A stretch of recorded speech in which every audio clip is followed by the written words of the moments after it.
2010 में film love, sex और धोखा तथा टीवी सीरियल गुनाहों का देवता से अभिनय करियर की शुरुआत करने वाले आशीष शर्मा ने पिछले 13 वर्षों के दौरान अलाउद्दीन, जिंदगी तेरे नाम, द अंडरटेकर, खिचड़ी, हिंदुत्व जैसी फिल्मों, चंद्रगुप्त मौर्य, पुनर्विवाह, रब से सोना इश्क, रंग रसिया, तुझसे नाराज है जिंदगी, सिया के राम, पृथ्वी बल्लभ जैसे सीरियल और 2 web series Modi journey of a common man व Modi journey of common man season 2 में अभिनय कर अपने अभिनय के कई रंगों को बिखेर चुके हैं। 2018 में जब उनका अभिनय करियर ऊंचाइयों पर था, तब उन्होंने अपनी पत्नी व अभिनेत्री अर्चना तायदे के साथ मिलकर प्रोडक्शन कंपनी रचिता फिल्म्स की स्थापना कर पहली फिल्म खिचड़ी का निर्माण व निर्देशन करने के साथ ही इसमें ट्रांसजेंडर का किरदार भी निभाया। इस फिल्म को कई इंटरनेशनल अवार्ड मिल चुके हैं। इन दिनों वह यूट्यूब पर अपना एक चैनल चलाने के साथ ही कुछ दूसरे प्रोजेक्ट पर भी काम कर रहे हैं। हाल ही में आशीष शर्मा ने फिल्मी संगम चैनल पर अपने अब तक के करियर, जीवन, सोच को लेकर लंबी बातचीत की। आशीष जी, फिल्मी संगम चैनल पर आपका स्वागत है। आपका एक लंबा करियर हो गया, लेकिन मुझे जानना है कि आपको कब लगा था कि मुझे अभिनेता बनना है, या कोई ऐसा कोई घटना थी? अभिनेता मतलब अगर मैं अभी ऐसा पीछे देखूं तो अभिनय से एक हिस्सा जीवन का बचपन से रहा। तो भले ही रामलीला करना हो या गली मोहल्ले में छोटे छोटे स्किट्स प्लान करना हो, स्कूल में ड्रामा थिएटर, तो एक हिस्सा तो हमेशा से रहा। पर कभी ऐसा नहीं सोचा था कि इसको करियर की तरह से मैं ले सकता हूँ। इसलिए भी नहीं सोचा था, एक तो कि छोटे शहरों में अभिनय कभी करियर होता नहीं और आपको ऑर्थोडॉक्स तरीके से ही सोचना होता है। और मैं मेरे पिता उस वक्त मतलब रिटायर हो गए अब तो ब्यूरोक्रेटिक फैमिली से हूँ, तो एडमिनिस्ट्रेटिव सर्विसेज में थे पिताजी, तो और ज़्यादा घर में पढ़ाई लिखाई का बड़ा माहौल था। तो पर पता नहीं क्योंकि मेरे पिताजी थे तो ब्यूरोक्रेट, पर वो हैं तबीयत से कवि। अच्छा। और उनकी बहुत सारी किताबें छपी हैं, कविताएं लिखते हैं, और मैंने कभी भी पिताजी को बिना किताब के सोते नहीं देखा। उनका नाम भी बता दो, एक दो किताबों के नाम याद हो तो। मैं आपको दिखाता हूँ। पिताजी की किताब पीछे रखी है, ये देखिए, ये रही मेरे पिताजी की किताब कस्बे का कोलाज। ये उनके कविताओं का संकलन है, अश्विनी शर्मा की कविताएं। और ऐसी उनके 5-6 का संकलन है, रेत रेत धड़कन, वक्त से कुछ आगे गज़ल संकलन है। और ऐसी काफ़ी सारी किताबें हैं उनकी जहाँ पे कविताएं, गज़ल। तो बचपन से ही घर के अंदर बड़ा ऐसा पढ़ाई लिखाई का, किताबों का माहौल था। मैंने कभी भी पिताजी को ना ऐसे बिना किसी पुस्तक के सोते नहीं देखा रात में। वो अब देखिए प्रशासनिक अधिकारी थे तो काम कार्यभार बहुत था, आते थे दिन भर से थके हुए, और रात में तब भी वो 2 पन्ने पढ़े बिना नहीं सोते थे। और उनकी एक डायरी थी जिसमें लिखते थे हाथ से। तो वो देखकर बड़ा हुआ तो खुद को भी वही आदत लग गई फिर धीरे, और घर में था ही माहौल पुस्तकों का इसका। तो अभिनय और साहित्य ये छोटा हिस्सा, जैसे आप साहित्य पढ़ते हैं, किताबें पढ़ते हैं, तो फिर नहीं स्टार्ट इमेजिनिंग। तो मैं अपनी बहुत ही इमेजिनरी दुनिया में रहता था पुस्तकों की, और मेरे किरदार घूमते थे। और अकेले ही मैं खेलता रहता था घंटों घंटों, कहानियाँ बनाते गढ़ता हुआ। तो वहाँ से आई थिंक ये कहीं शुरू हुआ बचपन में। और उसके बाद जब स्कूल कॉलेज के अंदर, फिर मैं वहाँ पर जयपुर में अब थिएटर से काफ़ी जुड़ा रहा। स्कूल में ड्रामा, प्ले, थिएटर बहुत करता था, ओपन थिएटर पे करना शुरू किया। और एक ये रियलिटी शो आया था जिसमें ये एक्टिंग का रियलिटी शो था, कुछ लोग एक्टर्स हंट कर रहे थे, जी सिने स्टार्स की खोज, उसका पहला शायद संस्करण था वो उस टाइम पे। तो वो आ रहा था, तो राजस्थान से मैं सेलेक्ट हुआ। फिर फाइनल्स में मैं था, रविंद्र मंच के ऊपर उसका शो चल रहा था। फाइनल जो टॉप 3 थे उनको बम्बई आना था, फिर वहाँ से सेलेक्ट होकर, ऐसा कुछ था। तो मैं टॉप 3 में आ गया। और आई थिंक उसमें जजेस थे कुछ, और कंपटीशन चल रहा था। 21 नंबर था मेरा, मुझे याद है आज, कॉन्टेस्टेंट नंबर 21। और वो हुआ, अनाउंसमेंट हुआ, फर्स्ट, सेकंड, और मैं थर्ड आया। तो टॉप 2 को सॉरी आना था, और मैं 3 में था। तो मेरा नहीं हुआ। तो मैं ग्रीन रूम में जाकर अपना सामान वामान वापस डाल रहा था बैग में, तो एक अंकल है, रोज रो रहे, ग्रीन रूम में आए रोते रोते, बेटा तुम्हारा होना चाहिए था, बेटा तुम्हारा, और वो रो रहे हैं। अब मैंने कहा मुझे कंसोल करो, मैं आपको कंसोल कर रहा हूँ, मुझे रोना है। मैं उनको अंकल कोई बात नहीं, अंकल कोई बात नहीं, वो करके मैं बाहर निकला। तो वहाँ से कुछ घंटी बजी मेरी। फिर मैं वहाँ से जैसे बाहर निकला तो वहाँ से निकल के और गाड़ी की पार्किंग तक, तो मम्मी पापा थे, मैं चल रहा था और वो पूरी भीड़ भी साथ में बाहर निकल रही थी। तो वहां से जब तक मैं गाड़ी तक पहुंचा, वो भीड़ के साथ में जितने लोग रास्ते में मिले उन सब ने एक ही बात बोली कि बेटा आपका होना चाहिए था, या भैया आपका होना चाहिए था। गाड़ी में बैठा, 10 मिनट दूर थे घर से। मैंने पापा को बोला, पापा मैं एक्टर बनूंगा। तो कुछ नहीं बोला पापा ने, हाँ ठीक है। घर गए, हम लोग सो गए। सुबह पापा आए, पापा ने बोला कि ठीक है, अगर बनना है ना तो उसकी पढ़ाई कर लो, प्रॉपरली पढ़ाई कर लो उसकी। तो मैंने कहा मैं तो कह रहा हूँ जो भी कर रहे हो अभी तक तो ऐसी मस्ती में कर रहे थे ना, सीरियसली पढ़ाई करो उसकी। ठीक है, तब मैंने फिर एक्टिंग स्कूल ढूंढा, अनुपम खेर एक्टिंग स्कूल तब शुरू हुआ था। अप्लाई किया मैंने, इन्फॉर्मेशन निकाली, वहाँ पर हो गया। फिर मैं यहाँ पर मुंबई आ गया पढ़ने के लिए। तो वो जो घटना थी वहाँ से एक्चुअली मैंने सीरियसली सोचा कि मैं, और वो इसलिए सोचा क्योंकि जब मैं निकल रहा था 2004 की घटना है वो। हाँ शायद, करेक्ट।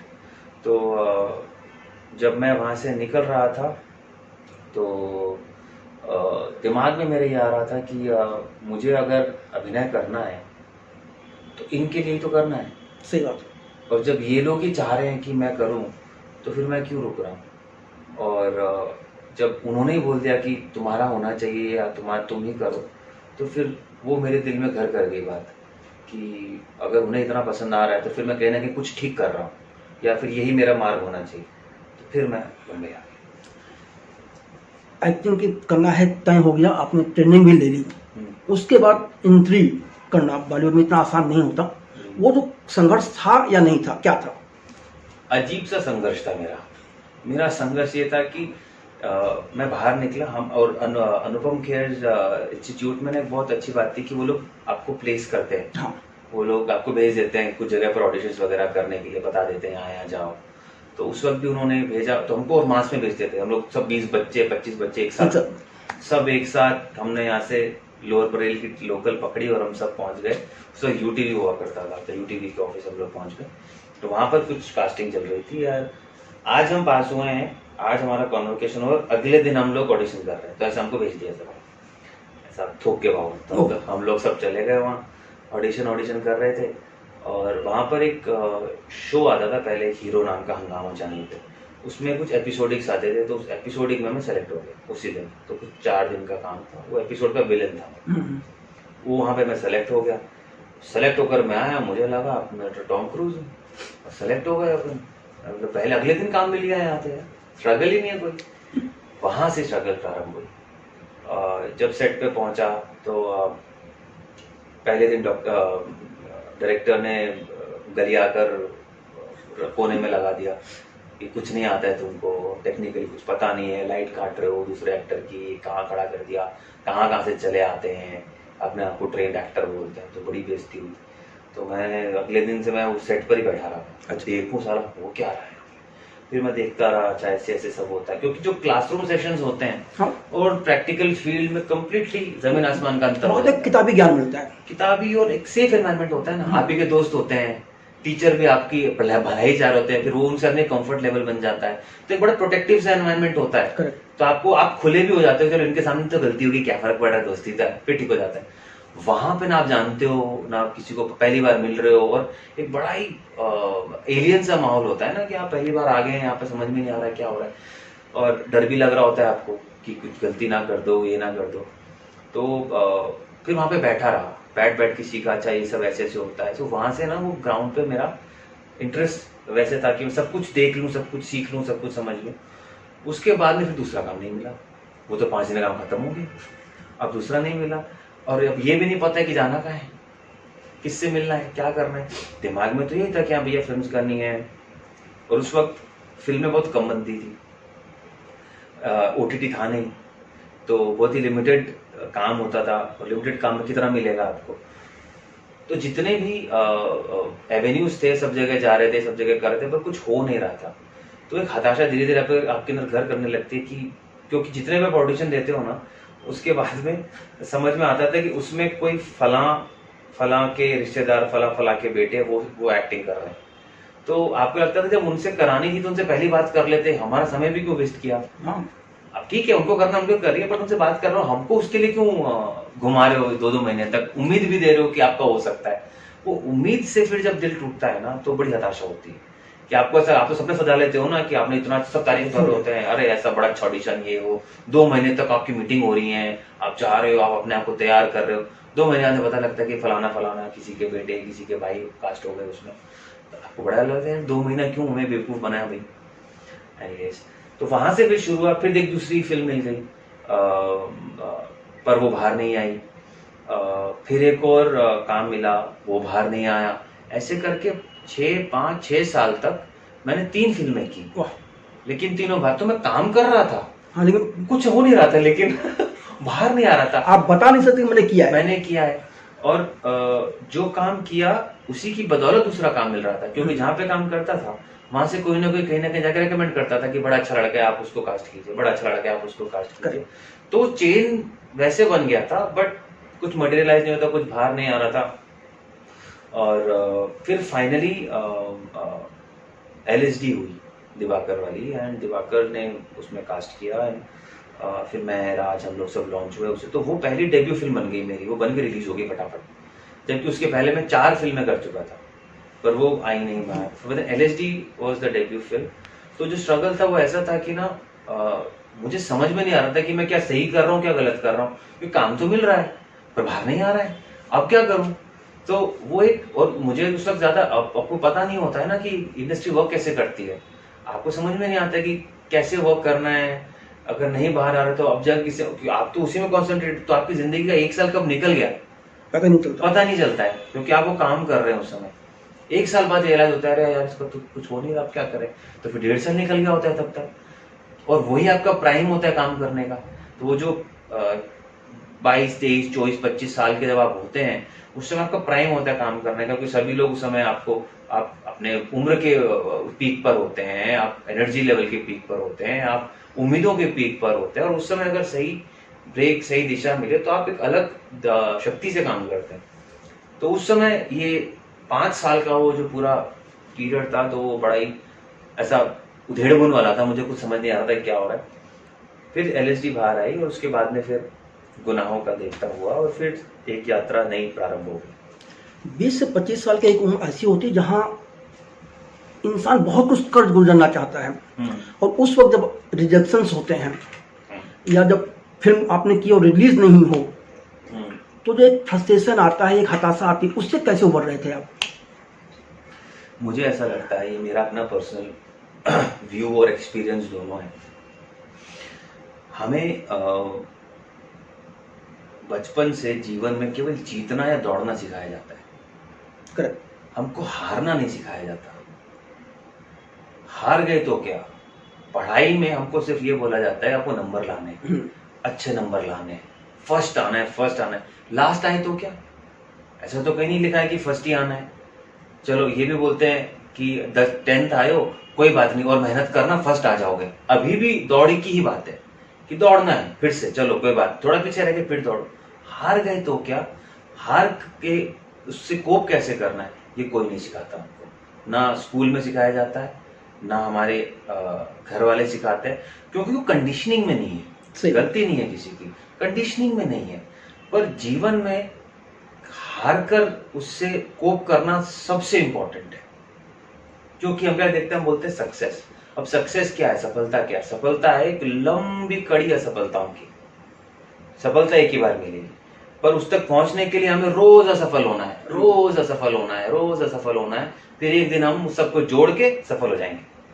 सो वो जो हर दिन की असफलता है ना, उससे कोप करना हमें सिखाया ही नहीं जाता, और ना हमें ये सिखाया जाता है कि जब हम सफल हो गए फिर क्या, तो उससे भी कोप करना नहीं सिखाया जाता। आपको नहीं, ये दोनों चीजें ना तो शिक्षा जगत में होती हैं, जहाँ स्कूल में या कॉलेज में पढ़े, और ना आपके घर में होता है। नहीं होता, दोनों जगह नहीं होता। मैंने बोला ना कंडीशनिंग, हमको केवल दौड़ना सिखाया जाता है, हमारी कंडीशनिंग है दौड़ने की, कि दौड़ना है, फर्स्ट आना है, फर्स्ट आ गया उसके बाद क्या करूं, अब क्या करूं, मेरे अब सब हो गया। दैट इज व्हेन, जब हम बोलते हैं ना कि 20-22 साल की उम्र में जब स्पेशली इन फिल्म इंडस्ट्री आपको सक्सेस मिल जाए एकदम से, तब संभाल नहीं पाते हैं, क्योंकि आप तैयार नहीं है उसके लिए। सही बात। और अगर उसी उम्र में आपको असफलता मिल जाए आप तब भी नहीं संभाल पाते क्योंकि आप तैयार नहीं है उसके लिए, आपको खाली दौड़ना सिखाया गया है। तो ये मेरी अंडरस्टैंडिंग थी कि और ऐसे में ना एक जो फैमिली वैल्यूज हमारे खत्म होते जा रहे हैं ना, वो बहुत इंपॉर्टेंट होता है कि आप फॉल बैक करें किसी के ऊपर, क्योंकि असफल तो होंगे, और जब असफल होंगे तो हताश होंगे तो आप ढूंढेंगे कोई संबल, और वो संबल ना आपके पेरेंट्स और आपके परिवार के अलावा कोई नहीं हो सकता। ना दोस्त होते हैं, ना सगे संबंधी होते हैं, ना शिक्षक बन पाते हैं। आपके केवल माता पिता ही आपके संबल हो सकते हैं उस समय। वो भले दिशा ना दिखा पाए पर वो आपको टूटने नहीं देते हैं, आपको जोड़े रखते हैं, पकड़े रखते हैं। और वो बहुत इंपॉर्टेंट होता है आपकी अपब्रिंगिंग में, सही बात। कि आपकी परवरिश में वो आपके साथ हो, कि आपको पता है कि मैं अगर फेल भी हो गया ना तो कोई बात नहीं, इतना भर भी हो ना आपके पास में तो भी आप टिके रहते हैं, आप छोड़ नहीं देते हैं चीजों को, आप टिके, आपको पता है कि चलो कोई बात नहीं, आई will try again the next day. वही बात कि अब बच्चे जब फ्रस्ट्रेट होते हैं, डिप्रेस होते हैं, संभाल नहीं पाते हैं, वो इसीलिए क्योंकि वो तैयार ही नहीं होते हैं असफलताओं के लिए। सपने लेकर आते हैं हम, बड़े बड़े सपने होते हैं सबके, और सपनों को टूटना लाजमी है, टूटेंगे ही। आप लेकर चलिए, वो टूटेंगे ही, पूरे नहीं होंगे, आपको उन्हें पूरा करना पड़ेगा, और वो कोशिश हर दिन करनी पड़ेगी। और वो जो लंबी लिस्ट है असफलता की, उसको झेलने की क्षमता बनानी पड़ेगी, और वो क्षमता जो है वो एक एक्सपीरियंस से आ जाती है धीरे धीरे, लेकिन एक्सपीरियंस तब आता है जब आप टिके रहे। और वो टिके रहना ना केवल आई थिंक आपकी परवरिश में और आपके फैमिली सपोर्ट सिस्टम में होता है। तो मैं तो ये बहुत स्ट्रांगली फील करता हूँ कि जो बच्चे घर से भागकर चले आते हैं या किसी कारणवश उनके परिवार वाले उनका सपोर्ट नहीं करते हैं, वो बहुत डाइसी सिचुएशन होती है किसी भी यंग माइंड के लिए, यंग इमोशनल माइंड के लिए। क्योंकि उस समय ना आप जिन लोगों से घिरे हुए हैं फिर वो आपको कंडीशन करना शुरू करते हैं, और वहां पे चीजें डाइवर्ट होना शुरू हो जाती हैं। तो या तो फिर आप डेस्टाइन्ड चाइल्ड हैं कि आपको भगवान सही रास्ते पर रखेगा, सही तरीके से आगे लेकर जाएगा, या फिर आपकी यात्रा बिखर जाएगी।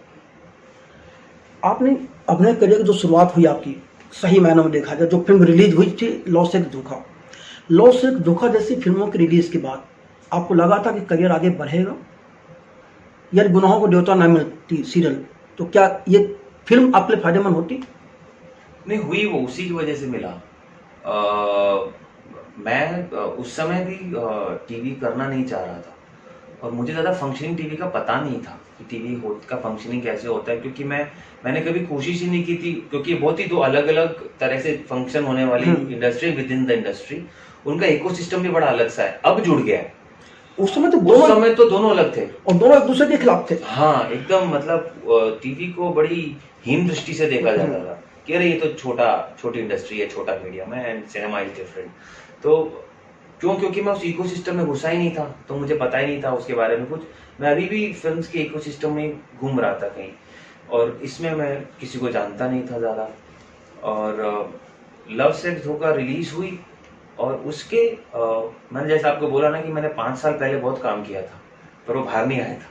तो जो काम मैंने किया था, एक आला उदल मैंने फिल्म की थी, उदल था मैं उसमें। तो उस फिल्म के जो निर्देशक थे निखिल सिन्हा, वो प्रोड्यूसर बन गए थे टीवी में। और वो उस वक्त इमेजिन चैनल में एक दूसरा शो कर रहे थे, बाबा ऐसोवर ढूंढो, और गुनाहों के देवता की कास्टिंग चल रही थी। तो जो चैनल हेड थे उस समय सौरभ तिवारी, उनको हीरो नहीं मिल रहा था उनका। तो निखिल जी ने ऐसी किसी अपने शो की मीटिंग में, वो ऐसी बातचीत में उनको बोल दिया कि यार मेरे पास मैंने काम किया है, ये लड़का बहुत अच्छा, आप देखो। उन्होंने अपने फोन में, उनके पास कोई मेरी शूटिंग के टाइम की पिक्चर होगी, उन्होंने ऐसे दिखा दिया उनको। तो उन्होंने बोला मिलवा दो मुझे। तो निखिल जी बोले कि ये टीवी करेगा नहीं, इसको करना ही नहीं है। तो सौरभ ने पूछा कि भाई क्यों नहीं करना है बताओ। तो उसने बोला पता नहीं, आप ही पूछ लो उससे। तो निखिल जी ने मुझे फोन किया, और मैं बुखार में था, और LSC रिलीज हो के आई थिंक 1-1.5 महीना हुआ था बस, और मुझे वायरल था, मैं बुखार में था। तो निखिल जी ने फोन किया, उन्होंने बोला कि तू फटाफट जा, मैंने सौरभ से मीटिंग फिक्स की है और तू मिल ले। तो मैंने कहा मैं बुखार में हूँ। तो कोई नहीं, तो 1 दिन का रेस्ट ले ले, मैं कल गाड़ी भेजता हूँ, तू जाकर लेगा। तो ही सेंट का उन्होंने भेजी गाड़ी, मैं ड्राइवर के साथ उनके गया, और मैं सौरभ से मिला, सौरभ तिवारी। और मुझे कुछ नहीं पता उस समय कि मैं चैनल के हेड से मिल रहा हूँ जाके। ये मुझे आज हाइंडसाइड में समझ में आता है कि चैनल हेड से मिलना क्या होता है, कि चैनल हेड कौन होता है कि मतलब एक्टर्स की जिंदगी निकल जाती है, वो जान भी नहीं पाते हैं कि चैनल हेड कौन है। करेक्ट। और ये अगेन आई थिंक प्रभु की कृपा कि पता नहीं कहाँ से मैं उनके सामने बैठा, बुखार में गोली खाकर मैं बैठा हूँ उनके सामने। और सौरभ इज मतलब आई रियली मैं उन्हें अपना गॉडफादर मेंटोर सौरभ को ही समझता हूँ, और वो आज भी हैं। मैंने ऐसा चैनल हेड नहीं देखा सर आज तक, इतना सरल, इतना सहज, इतना जेन्युइन, और उतने ही नॉलेजेबल, उतने ही कमाल के फिल्म मेकर, कमाल के लेखक, क्रिएटिव माइंड। उन्होंने समझा कि मैं क्या बोल रहा था। उन्होंने सिर्फ इतना पूछा क्या प्रॉब्लम है टीवी से, तकलीफ क्या है वो बताओ। सो आई सेड मुझे तो पता ही नहीं ना, मुझे तकलीफ कब होगी जो पता होगा। मुझे इतना पता है कि यहाँ पर ना मुझे समय नहीं मिलेगा तैयारी करने का एज एन एक्टर। मुझे मेरा एक प्रोसेस है, बस मुझे वो प्रोसेस जो मैं करता हूँ वो अगर करने को मिल जाएगा तो बोले क्या क्या प्रोसेस है, क्या करना है। इनका मतलब समय हो, रिसर्च हो, मतलब जो मैं टीवी शो देखता हूँ अभी मैं इनका वो उनका मैं अपने आप को हिस्सा देख नहीं रहा हूँ उन कहानियों का। कहता ना वो कहानी है, ना वैसी कहानी है जैसी तू सोच रहा है वैसी कहानी है। कहते तुझे क्या अच्छा लगता है? मुझे तो बहुत कुछ, मैकबेथ शेक्सपियर पढ़ता है, कहा मैकबेथ, मैं बोले वही बना रहा हूँ। मैंने कहा अच्छा, और बोले रियल लाइफ गैंगस्टर से इंस्पायर होके बना रहा हूँ। सेट अच्छा, मेरे कान खड़े हो गए। मैंने कहा अच्छा, तो बोले तुझे क्या चाहिए? मैं कहा मैं अगर तुझे रिसर्च का टाइम दूं, मैं तुझे लखनऊ भेजूं, मैं तुझे पूरा रिसर्च दूं, मैं तुझे प्रिपरेशन के लिए 1.5 महीना दूं, तब करेगा? फिर क्या प्रॉब्लम है? मुझे अगर मेरा प्रोसेस करने मिल रहा मैं क्यों नहीं करूंगा? ठीक है, तू ये सब कर, down the lane is the production house, जाके मिलके मीटिंग कर ले। That was the start of everything. क्या बात। That was the meeting and I would always be indebted to Saurabh because उसने ना मुझे उस दिन एक बात सिखाई। उस पूरी मीटिंग से आज मुझे समझ में आता है कि हमें प्री कंसीव्ड नोशंस नहीं रखने चाहिए करेक्ट। लोगों और चीज़ों के बारे में। आप एक सिस्टम के बारे में बाहर से बैठ कर बहुत कुछ बोल सकते हैं, लेकिन आपको उस सिस्टम से अगर लड़ना है, उसे चेंज करना है, तो आप उसका हिस्सा बनकर भी कर सकते हैं। और मैंने इतने साल तक ना टेलीविजन में जितने भी उसके नोशंस है ना लोगों के दिमाग में, मैंने उसके परे काम किया। लोग बोलते हैं कि यहाँ पर महिला प्रधान ये मीडियम है। मैंने सारे वो शोज किए जो मेल डोमिनेटेड थे, या मैं कहूँ कि जिनमें मेल एक्टर्स के लिए काफ़ी स्कोप था, काम था। लोग बोलते हैं टीवी में बजट नहीं होता, मैंने सारे वो शोज किए जिनके बजट ह्यूमंगस थे। लोग ये बोलते हैं कि टीवी में अच्छी एक्टिंग नहीं होती, अच्छी कास्टिंग नहीं होती, अच्छी लेखनी नहीं होती। मैंने वो सारे शोज किए जिनकी लेखनी उतनी अच्छी, जिनके अंदर एक्टिंग उतनी अच्छी, जो माउंट उतना अच्छे हुए। लोग बोलते हैं उनका फिल्मांकन अच्छा नहीं होता। आज भी हर शो का मेरे फिल्मांकन की बात आज भी करते हैं लोग कि यार क्या उस समय के लिए कितना आगे का शो था, क्या सिनेमैटिक शो था। तो मैंने उस दिन ये बात सौरभ से, क्योंकि सौरभ खुद इस बात में बहुत बिलीव करते हैं और उन्होंने भी हमेशा सिस्टम के अंदर रहकर ही चीज़ों को तोड़ा है। तो आई थिंक उस दिन से मुझे ये समझ में आया कि ये जो लोग बाहर बैठकर चीज़ों को बोलते हैं ना, वो सिर्फ कुंठा में बोलते हैं कि भले वो सिनेमा के लिए बोले, किसी भी चीज़ के लिए बोले, वो कुंठा है। आप कुंठा पालते रहिए, उसका कोई अंत नहीं है। उससे बेहतर है कि आप जाइए, तसल्ली से अपना काम कीजिए बिना किसी रिटेलिएशन के। अगर आप डिलीवर कर रहे हैं तो आपकी हर बात मानी जाएगी, अगर आप डिलीवर नहीं कर रहे हैं तो आपकी एक भी बात नहीं मानी जाएगी। एज सिंपल है। लेकिन आपको नहीं लगता टीवी में एक ही करेक्टर जब 8 साल 10 साल तक खींचा जाता है तो तुम एक आर्टिस्ट में मोनोटोनस नहीं होता? बिल्कुल होता है, क्यों नहीं होता, 100% होता है। इसलिए तो मैंने ऐसे शोज नहीं किए जो 8-10 साल चले। तो मेरी प्री रिक्विजिट ये होता था कि ना, जैसे एक एग्जांपल बताता हूँ आपको। रब से सोना इश्क मेरा जी का एक शो था, वो बड़ी कमाल की घटना है। चंद्रगुप्त मौर्य खत्म हुआ बड़ौदा में और चैनल बंद हो गया रातों रात, इमेजिन। और हम शूटिंग कर रहे हैं, हमें बोला रुक जाओ, और 2 घंटे में टिकट आगे वापस की। बोले आ जाइए, दुकान खत्म, आ जाओ, समेट ली गई दुकान। मैंने कहा चैनल ही बंद हो गया? हाँ बंद हो गया, वापस आ गए। मैं एयरपोर्ट पे हूँ और मुझे जी से फोन आ गया कि हमारा एक नया शो आ रहा है और हम आपको कास्ट करना चाहते हैं। सर ओके फाइन, मैं आके बात करूँ, मैं अभी समझ में नहीं आ रहा मुझे कुछ, क्या करूँ मैं आने दो तो वापस। तो हम लोग वापस आए और विदिन 2 days मेरी उन लोगों से मीटिंग हुई। उन्होंने सुनाया, बताया कि ऐसा ऐसा है। तो उसमें 2 कैरेक्टर्स थे, ट्रायंगल लव स्टोरी थी, 2 कैरेक्टर्स थे। एक कैरेक्टर था टिपिकल हीरो, बिल्कुल सीधा ममाज बॉय, अच्छा सब कुछ काम करेगा, सब कुछ करेगा, एकदम टिपिकल हमारा जो हीरो होता है, एकदम सबसे अच्छा, सर्वगुण संपन्न। दूसरा कैरेक्टर था जो जिसमें फॉल्ट्स थे। अच्छा। वो कैरेक्टर था जिसमें जो उनके हिसाब से एंटी हीरो था, उस वक्त जो शो बनाया गया था उनके हिसाब से उस समय वो बेसिकली उनके लिए वो विलन था या नेगेटिव कैरेक्टर था। मुझे वो पसंद आया। अब जो आपने बात की कि लॉन्गर रन में हम देखते हैं, मुझे उसके अंदर इतने सारे शेड्स नजर आ गए जब उन्होंने वो बताया कि मैं हर 6 महीने में कैसे उसको तोड़ूंगा। अच्छा। तो मुझे वो शेड्स नजर आ गए और मुझे ये लगा कि मैंने उस वक्त ना टीवी का वो नफ्स पकड़ ली थी। मैंने बोला सिस्टम में रहकर सिस्टम को समझना जरूरी है। मैंने वो नफ्स पकड़ ली, मैं गलत भी हो सकता हूँ, मेरे लिए तो वर्क किया हमेशा कि टीवी में ना कैरेक्टर्स वर्क करते हैं। हाँ। आप अगर कैरेक्टर को इंटरेस्टिंग बना देंगे तो सब कुछ उसके इर्द गिर्द घूमना शुरू हो जाता है। वो कोई भी कैरेक्टर, वो लीड भी ना हो, भले ही कुछ भी छोटा सा कैरेक्टर, अगर वो इंटरेस्टिंग आपने बना दिया इतना, तो सब कुछ ना उसके इर्द गिर्द घूमना शुरू हो जाता है। और दूसरा स्कोप ऑफ परफॉर्मेंस, तो मैंने ना वो रणवीर के अंदर स्कोप ऑफ परफॉर्मेंस देखा कि इसमें मेरे लिए परफॉर्मेंस करने के लिए बहुत कुछ है। क्या आर्क था उस कैरेक्टर का, ग्राफ जबरदस्त था। हाँ, उस वक्त वो नेगेटिव आई से देखा जा रहा था करेक्ट। कहानी के अंदर। तो मैंने बोला मुझे तो ये करना है। तो खलबली मच गई उनकी, उन्होंने उसके लिए बुलाया नहीं था, उन्होंने तो वो उसके लिए बुलाया था। अब वो बोल रहे पागल है लड़का, ये तो हीरो दे रहा है मुझको, इसको विलन करना है, पागल हो गया आशीष, ये क्या बात है। तो उस वक्त चैनल में आजिया थी जो बहुत करीबी दोस्त बनी मेरी बाद में, आज भी है। मेरी और मेरी वाइफ बहुत बहुत ही बढ़िया लड़की। और उस वो मुझे बोल रहे कि यार तो सब लोग ऐसा चैनल में बोल रहे हैं आशीष पागल हो गया है, वो कैसी कैसी बातें कर रहा है, बोला इसको रणवीर करना है, हम हीरो बना रहे हैं, इसको विलन बनना है। मुझे वही करना है। क्यों? क्योंकि मैं उसको जैसे देख रहा हूँ अभी, आप लोग शायद वैसे नहीं देख रहे हो, क्योंकि वो आप लोगों के लिए विलेन है, मेरे लिए नहीं है वो। मैं उसको अलग तरीके से देख रहा हूँ। तो उसको समझी वो बात, सिर्फ उसको समझी। उसने बोला तेरे मेरे बीच में है, but I will try to convince them. कहा ठीक है, ओके। तो कन्विंस किया, सब हुआ 1-1.5 महीना। उन्होंने सामने से बहुत बार घुमाने की भी कोशिश की, नहीं ये कर रहा है, ये कर रहा है, नहीं मुझे तो ये करना है। फाइनली वो हुआ और वो शो बना, और वो शो जैसा बना आज भी, इट इज कॉल्ड रणवीर साहिबा शो। सही बात। तो वो शो का हीरो था रणवीर। तो वो वही आप, अब मैं लड़ूं उनसे वहां पर, अरे ये तो ये विलन नहीं है, ये तो हीरो है, नहीं, मुझे दिख रहा है ना वो कैसे बनेगा। आप प्ले कर दीजिए उसको वैसे, आप उसी सिस्टम, और वो हिट हो गया ना, डिलीवर हो रहा है। मैं वही बात करता हूँ, डिलीवर होगा जब वो चिपकेगा, जब लोग सराहेंगे, जब उसको नंबर्स आएंगे, सब कुछ मान लिया जाएगा। बिल्कुल। आप लड़िए मत उसके लिए, आप प्रूव करके दीजिए। प्रूव के साथ बात करेंगे तो हर कोई बात मान लेगा, लेकिन जैसे आप सिर्फ लड़ेंगे बिना किसी प्रूफ के, तो फिर आपका एरोगेंट भी बोला जाएगा। 2010 आपके लिए बहुत महत्वपूर्ण था, LSD आई, गुनाहों को न्योता मिला, और अब 2023 13 साल हो गए। इन 13 साल के अपने करियर में टर्निंग पॉइंट्स क्या नजर आते हैं आपको?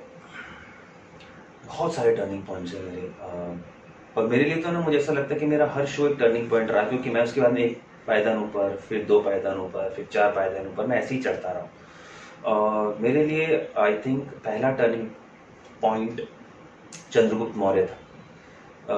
उससे मुझे अपने मेरी ट्रू कॉलिंग मिली as an artist. True calling से मेरा मतलब ये है कि मुझे ये रियलाइज हुआ कि मुझे अपनी भारतीय कहानियां कहने में बड़ा मजा आता है। जैसे मैंने आपको बताया पहले कि मैं बचपन में पढ़ता था, फिर इमेजिन करता था, ये वही कैरेक्टर्स थे जो मैं बचपन में पढ़ता था, पढ़ के इमेजिन करता था। ये वही ऐतिहासिक कैरेक्टर्स थे। वो बचपन में भले ही आपने चंद्रशेखर आजादी पढ़ा हो, हाँ, भले ही आपने भगत सिंह पढ़ा हो, भले ही आपने चंद्रगुप्त मौर्य पढ़ा हो, तो मैंने इसे पढ़े थे बचपन में, और मैंने इमेजिन करता था अपने दिमाग में, और वो फिर मैं भूल गया, वही फेज था, मैं भूल गया। उस शो ने मुझे रिकनेक्ट करा दिया मेरे उस पास से, उस बचपन से, जहां पर मैं इन्हीं कहानियों को अपने जहन में इनेक्ट करता था।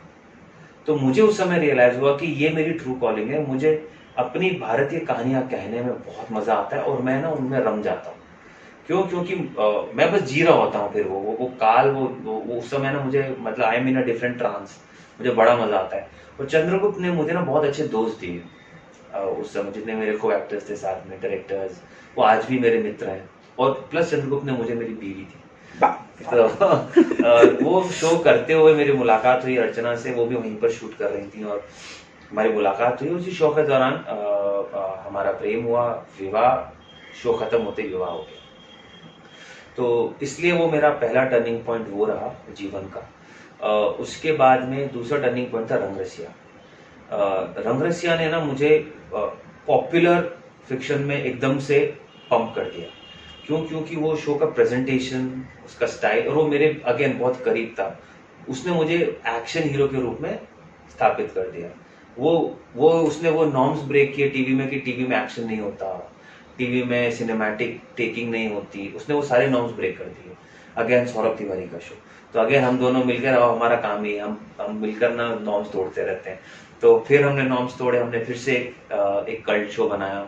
उसने मुझे इंटरनेशनल पॉपुलैरिटी दी, रंगरसिया ने बहुत, आज भी इंटरनेशनली बहुत पॉपुलर है। और उसने मुझे एक लॉयल फैन बेस दिया, बहुत सॉलिड लॉयल फैन बेस दिया। तो आई थिंक वो मेरा दूसरा टर्निंग पॉइंट था। फिर डेफिनेटली सिया के राम, उसने तो खैर मेरे जीवन में जो व्यक्तिगत तौर पर भी और प्रोफेशनल लाइफ में भी उसने बहुत कुछ दिया मुझे, आज भी दे रहा है। वही है कि वो तो मतलब मेरे ऊपर श्री राम की कृपा है। फिर जो हनुमान जी की मैंने जीवन भर भक्ति की है, उसके फलस्वरूप मुझे श्री राम जी का किरदार निभाने का मौका मिला। और अगेन उसके बाद में आई थिंक टर्निंग पॉइंट मेरे जीवन का जो रहा वो थी मेरी फिल्म खेजड़ी, जो हमने मेरे होम प्रोडक्शन में बनाई। उसने ना मुझे एक नई दिशा दी सोचने की, एक नई दिशा दी अपने प्रोफेशनल लाइफ को ढालने की।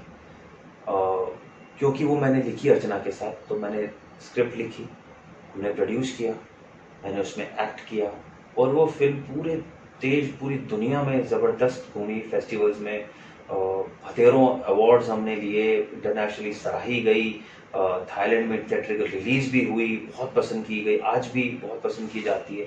उसने ना मुझे मेरे करियर को एक नई दिशा दी, जहाँ पर मैंने सृजन को बहुत ही सीरियसली लेना शुरू किया। और वहाँ से फिर एक पैरेलल यात्रा मेरी शुरू हो गई, जहाँ से मेरा इंक्लिनेशन टुवर्ड्स चीज़ों को ना स्क्रैच से क्रिएट करना शुरू हो गई। क्यों? मुझे ये रियलाइज हुआ कि मैं उस पूरी यात्रा को ना बड़ा एंजॉय करता हूँ। शुरू से जब क्रिएट करते हैं ना कुछ, वो अपना लगता है कि हाँ ये मेरा अपना है। वो होगा कैसा पता नहीं, पर वो अपना होता है कि आप उसमें एक्टिंग कर रहे हैं नहीं कर रहे हैं, पर आप बना रहे हैं उसको।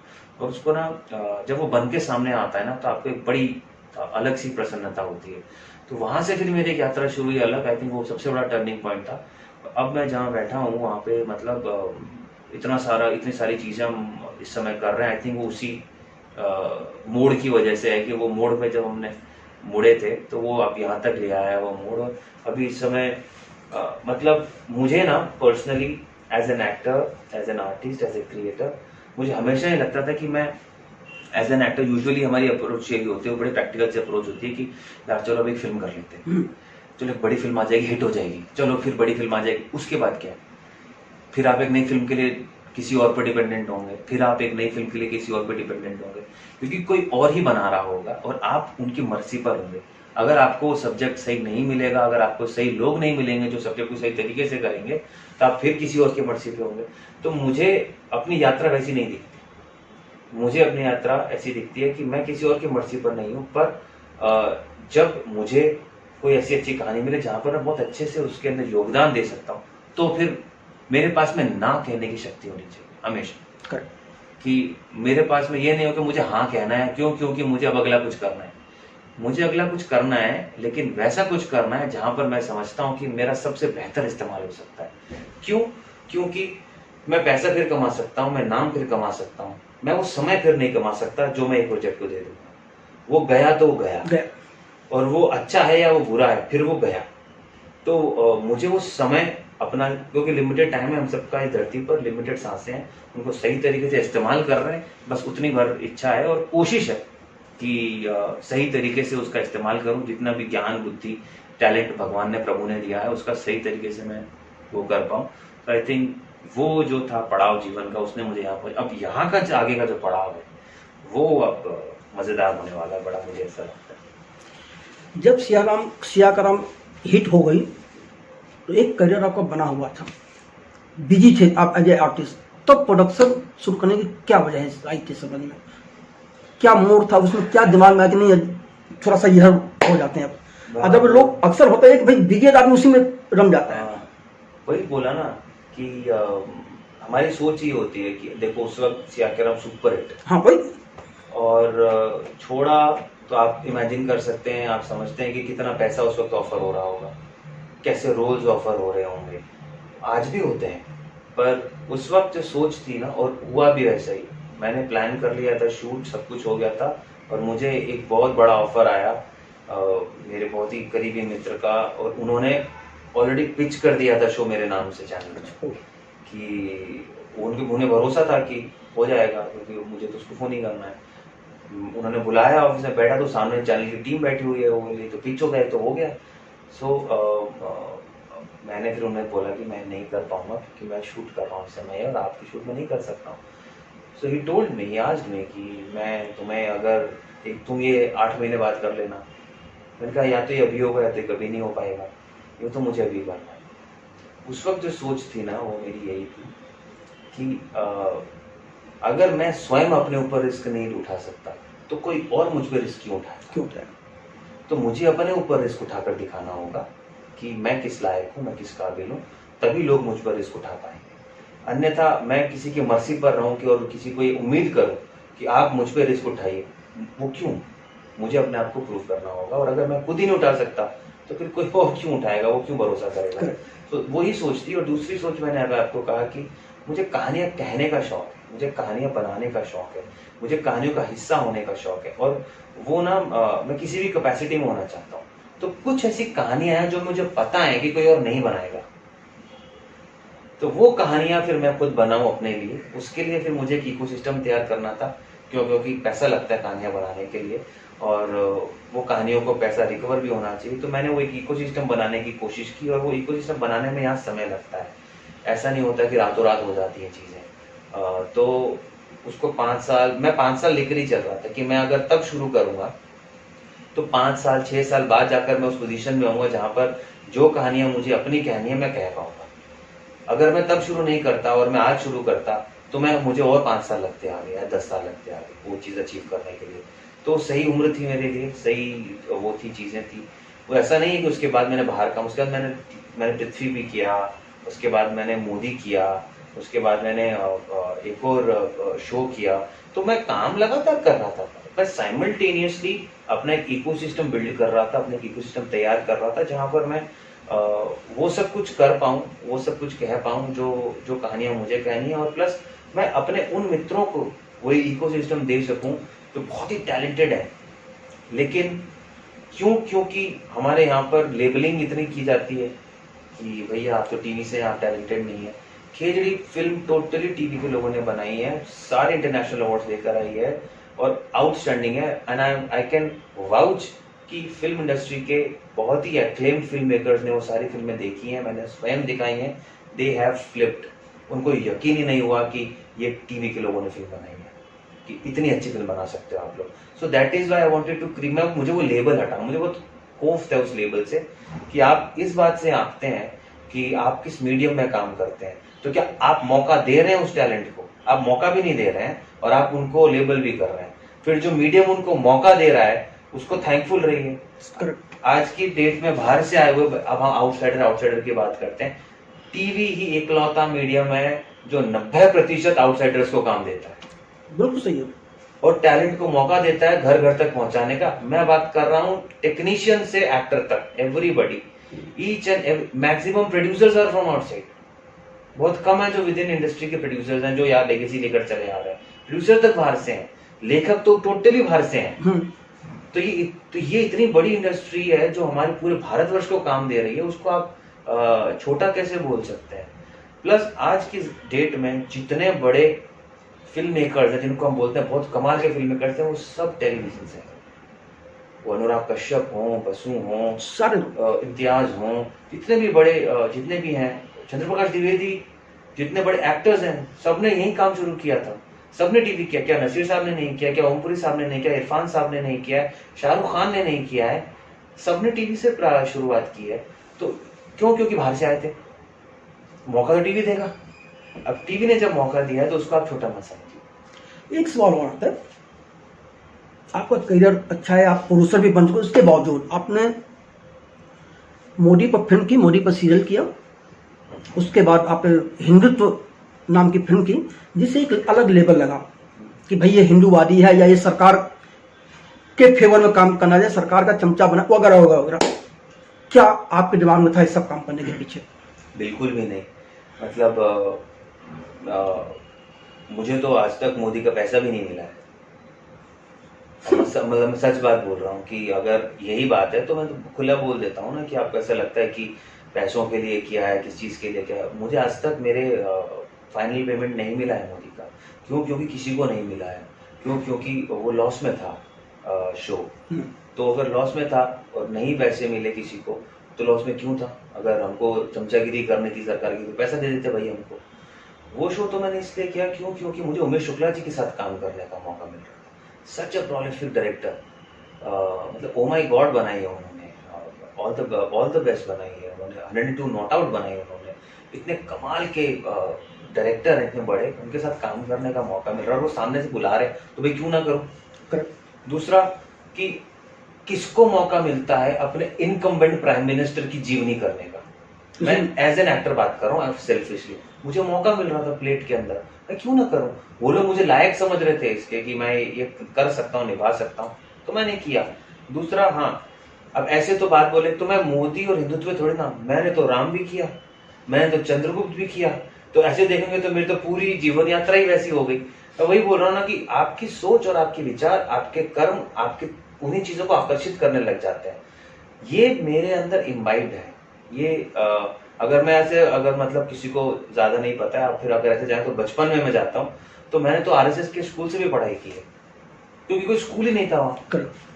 मैं एक रिमोट एरिया में, खैरवाड़ा उदयपुर के पास एक जगह जहाँ पापा बीडीओ थे, अब स्कूल ही नहीं था, सरस्वती शिशु मंदिर ही था, तो मैंने तो वहां पे पढ़ाई भी की है। फिर मैंने कॉन्वेंट में भी पढ़ाई की है। तो इसका मतलब ये हो गया कि मैं राइट विंगिस्ट हो गया, या मैं हिंदुत्ववादी हो गया, या मेरी सोच वैसी हो गई। अगर किसी को लगता है तो बहुत अच्छी बात है, नहीं लगता है तो भी मुझे कोई फर्क नहीं पड़ता है। और मुझे बिल्कुल कोई कोताही नहीं है ये बोलने में कि मैं गर्व से इन चीज़ों के ऊपर मैं बहुत गर्वित महसूस करता हूँ, मेरी अपब्रिंगिंग पर, मेरी सोच पर, मेरी विचारधारा पर, क्योंकि मेरे माँ बाप ने दी है मुझे। और मुझे कोई शर्म नहीं आती है बात बोलने में कि मुझे अगर आप चूज करने बोलेंगे कि मैं क्या चूज करूंगा, तो मैं कहीं ना कहीं मैं यही बोलूंगा कि मेरी सोच या विचारधारा राइट की ओर घूमती है। और मुझे कोई तकलीफ नहीं है बोलने में। मुझे तकलीफ पता है किस बात से है? इस बात से है कि ये प्रश्न क्यों है, कि इसमें क्वेश्चन मार्क क्यों है कि अरे आप तो यार बड़ा हिंदुत्ववादी लगते हैं आप, तो जो मार्क्सिस्ट हैं उनसे तो नहीं पूछते आप ये, यार आप तो मार्क्सिस्ट लगते, तो वो एक्सेप्टेड है। बट जैसे आप ये बोलते हैं तो इस पे क्वेश्चन मार्क है। अरे जिसमें कि वो लिबरल है, जिसमें कि उनको लिबरल बोला जाता है, तो लिबरल का क्या तात्पर्य है? लिबरल का सबसे बड़ा तात्पर्य यह है कि मैं हर विचार को समान दृष्टि से देखूंगा और समान दृष्टि से जगह होगी उस विचार की मेरे आसपास। करेक्ट? लिबरल करता है। वही लोगों को तकलीफ है दूसरे विचार से कि एग्जिस्ट ही क्यों करता है दूसरा विचार। और जिसमें तो हमारे मतलब वो लोग ये बात करते हैं, या मैं बोलता हूँ कि मार्क्सिस्ट या जो भी ये सोच है, कम्युनिस्ट सोच जो है, वो एक ही बात पर पनपती है कि we are working for the last man in the society. यही बोलते हैं हम, इसी पे तो चलती है ना कि हम लोग समाज के आखिरी व्यक्ति के लिए काम कर रहे हैं। भाई अगर सही तरीके से आप हमारे ग्रंथों को पढ़ लेंगे तो हमारे ग्रंथ शुरू ही वहां से होते हैं, वहीं से शुरू होते हैं। अब ये जो तोड़ मरोड़ कर चीजों को पेश करना, तोड़ मरोड़ कर करना, मेरे पिताजी बहुत एक अच्छी बात बोलते हैं कि अगर आप कम्युनिस्ट नहीं हुए तो आप जवान नहीं हुए, और अगर आप जवान होकर भी कम्युनिस्ट रहे तो फिर आप मैच्योर नहीं हुए। क्या? तो ये वही बात है कि यंग माइंड्स को इन्फ्लुएंस करना बड़ा आसान होता है, तो आप इन्फ्लुएंस कर लेते हैं उनको ये सब बोल बाल के। आई थिंक अभी थोड़े दिनों पहले पीयूष मिश्रा जी कहीं गलिया रहे थे अपनी उस पूरी सोच को कि कैसे इस पूरी सोच ने उनके जीवन के इतने साल खा लिए, क्योंकि वो इतना गहरा असर आपके ऊपर कर देते हैं। तो आई think it is just about आपको जो ठीक लगे आप वो सोचिए, कोई सही कुछ गलत नहीं होता है। पर कहने का तात्पर्य है कि अगर आप अपने आप को लिबरल समझते हैं तो आप हर विचार को उतना स्थान दीजिए, वरना अगर आप लिबरल है नहीं। और दूसरी बात ये कि मुझे अगर कोई कुछ बोलता है तो बोलता रहे, मुझे कोई कोताही नहीं है, मैं अपना काम कर रहा हूँ और मुझे कोई शर्म नहीं है बोलने में कि मैं गर्व से कहता हूँ कि हाँ, मैं हिंदू हूँ तो मैं हूँ, मैं भारतीय हूँ तो मैं हूँ, मैं सनातनी हूँ तो मैं हूँ।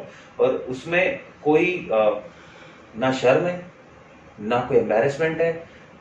तकलीफ इस बात की है कि ये मुझसे प्रश्न पूछा ही क्यों जाता है, या लोग ये प्रश्न क्यों पूछते हैं जब आप ये बोलते हैं कि हाँ भैया, हाँ हम हैं।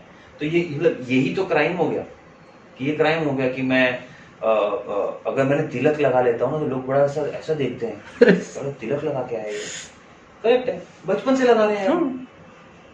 स्कूल जाते जब हमारी परीक्षा होती थी, मम्मी सुबह तिलक लगाकर भेजती थी घर से, नियम ही है। घर से बाहर जब आता हूँ, आज भी आता हूँ, जब जयपुर जाके वापस तो मम्मी तिलक लगाती है, दादी तिलक लगाकर हाथ में 10 रुपए का नोट आज भी रखती है।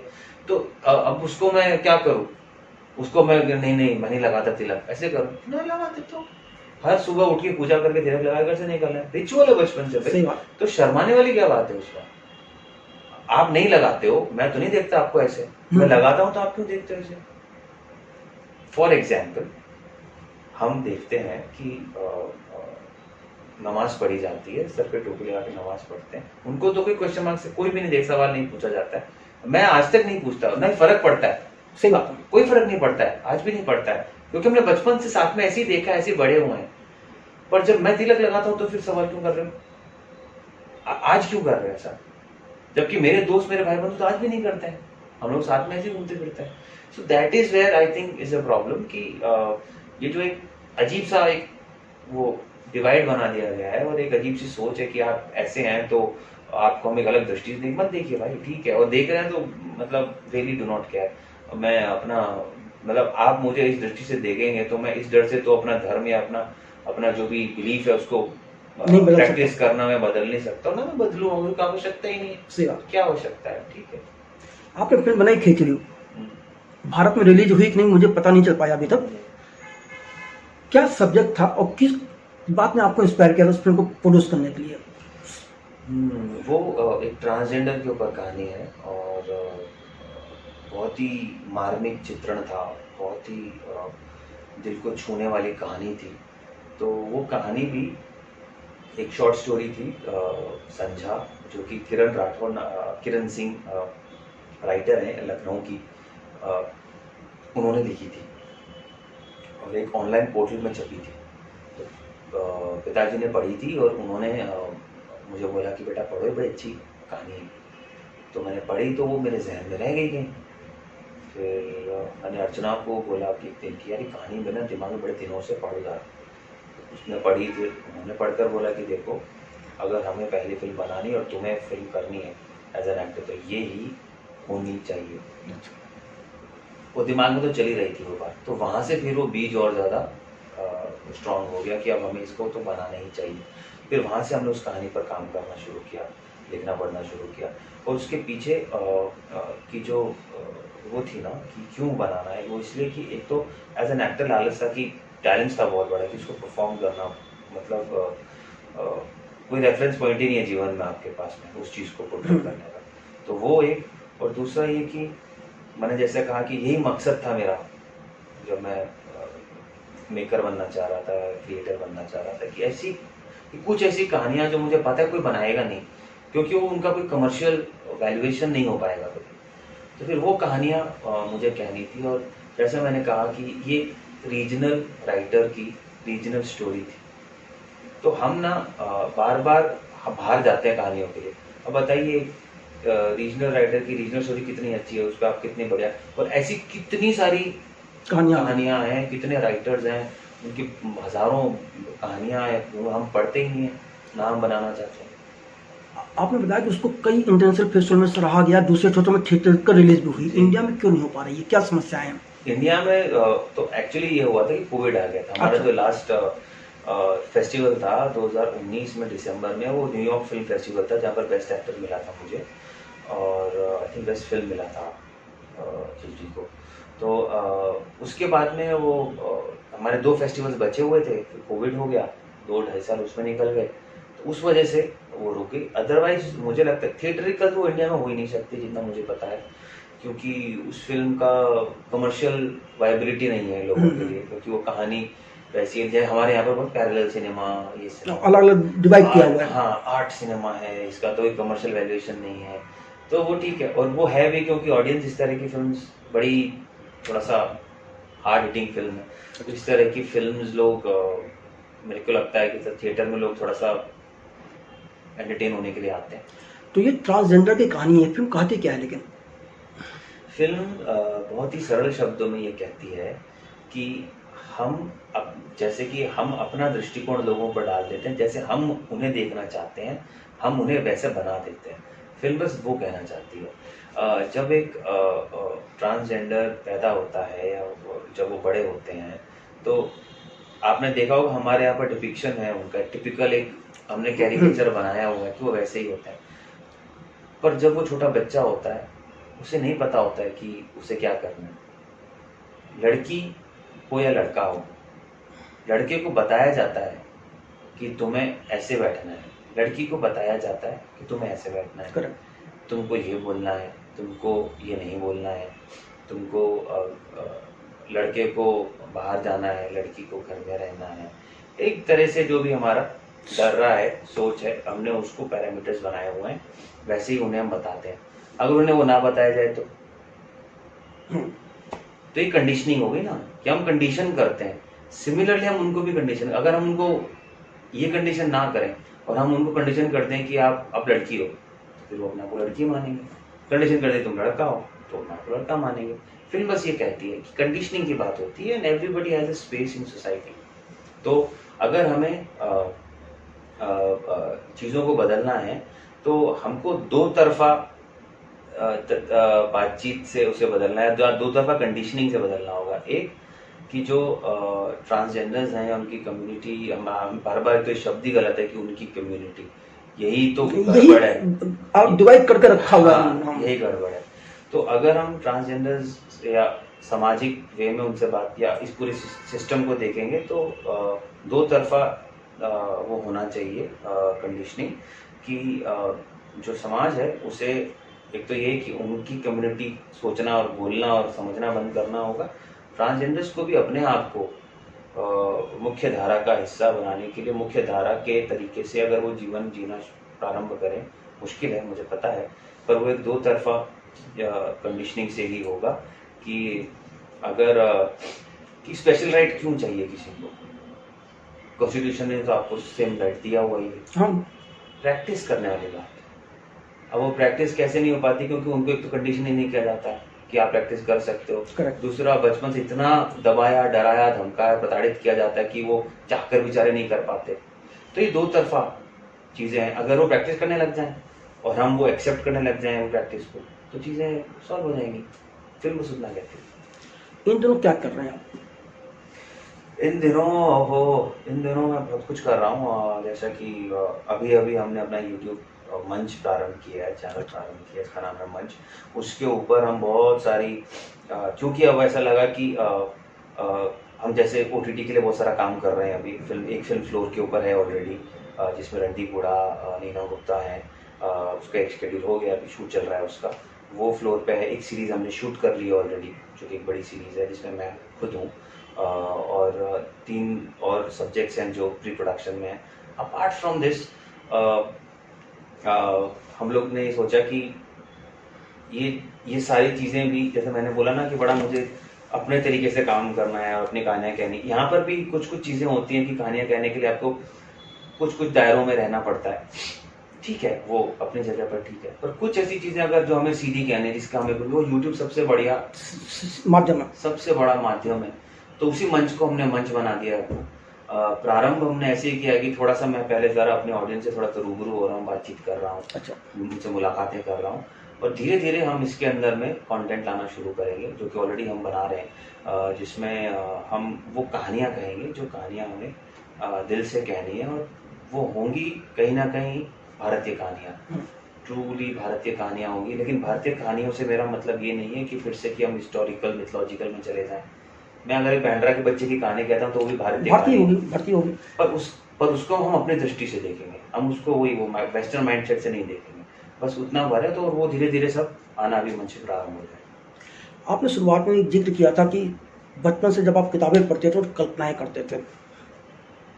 आज अब एक आप स्टेब्लिश आर्टिस्ट हैं। आपको नहीं लगता एक कलाकार को किसी भी किरदार को निभाने के लिए दो चीज़ों की जरूरत पड़ती है, निजी जीवन का अनुभव और कल्पना शक्ति। आप किसका कितना उपयोग करते हैं किसी किरदार को निभाने के लिए? दोनों ही चीज़ें उतनी समान अनुपात में आवश्यक होती हैं। वो निजी अनुभव हो या आपकी कल्पना शक्ति, वो दोनों ही आपको समान अनुपात में चाहिए होता है। कल्पना को आकार देने के लिए निजी अनुभव काम आता है, और जितना निजी अनुभव होता है उससे आपकी कल्पना और ज़्यादा सुदृढ़ होती है। इसलिए क्योंकि जो मैं पढ़ रहा हूँ वो मेरा निजी अनुभव है, सही बात। वही मेरी कल्पना को रूप देगा या उसको रॉ मटेरियल देगा कि वो बने। जो मैं देख रहा हूँ, जो मैं समझ रहा हूँ, वो सारी चीज़ें आपका रॉ मटेरियल है, वो सब निजी अनुभव है।